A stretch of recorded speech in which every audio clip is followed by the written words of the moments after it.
پہلی بات تو یہ جان لیجئے کہ مہدی دو ہیں، ایک شیعوں کے مہدی، ایک سنیوں کے مہدی، ان میں بڑا فرق ہے۔ شیعہ حضرات مہدی کو مانتے ہیں، وہ ان کے 12ویں امام ہیں، ان کے عقیدے کے مطابق انہیں پیدا ہونے کے فوراً بعد اس اندیشے سے کہ انہیں قتل کر دیا جائے گا ایک غار میں چھپا دیا گیا تھا۔ تقریباً 1200 برس سے وہ اس غار کے اندر ہیں، وہ روپوش ہیں، چھپے ہوئے ہیں، اسی لیے انہیں امام غائب کہا جاتا ہے، اور اب ان کا انتظار ہو رہا ہے، اس لیے انہیں امام منتظر بھی کہا جاتا ہے۔ اس لیے شیعوں کے دارالعلوم جو ہوتے ہیں دارالعلوم المنتظر، وہ اس لیے کہ ان کا انتظار کیا جا رہا ہے۔ تو یہ ہے، اب وہ ان کا خیال ہے کہ آخری دور میں، آخری زمانے میں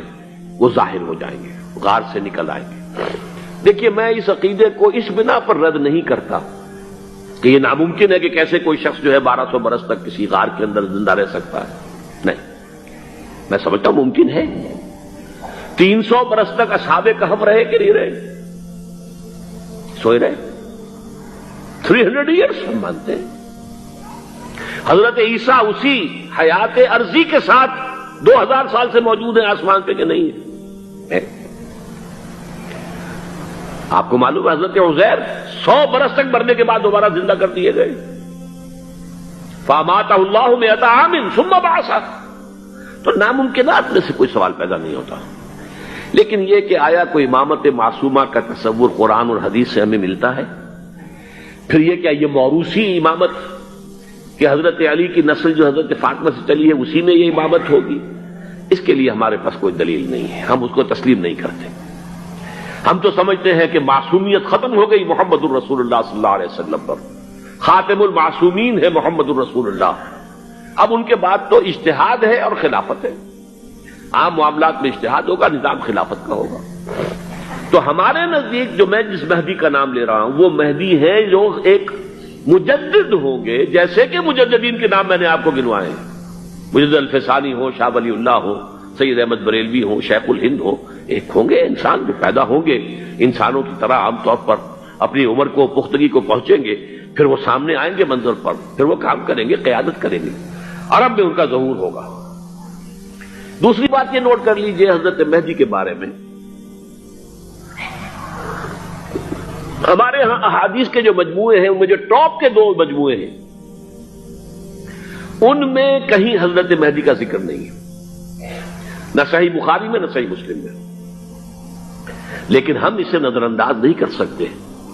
کہ صحائح ستہ کی بقیہ 4 کتابوں کے اندر موجود ہیں، لہذا نظر انداز نہیں کر سکتے، اگنور کرنا ممکن نہیں ہے۔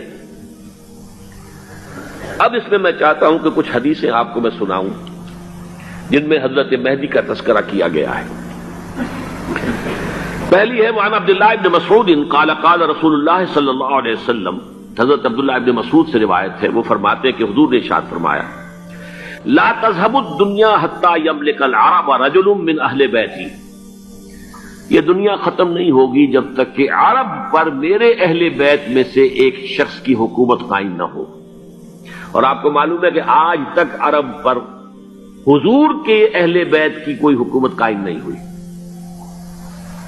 اور جب قائم ہوئی بھی تھی حضرت علی کو اگر شمار کیا جائے، اس لیے کہ حضور نے وہ جو مشہور واقعہ ہے کہ ایک چادر میں لے لیا تھا حضرت علی کو اور حضرت فاطمہ اور حضرات حسنین کو،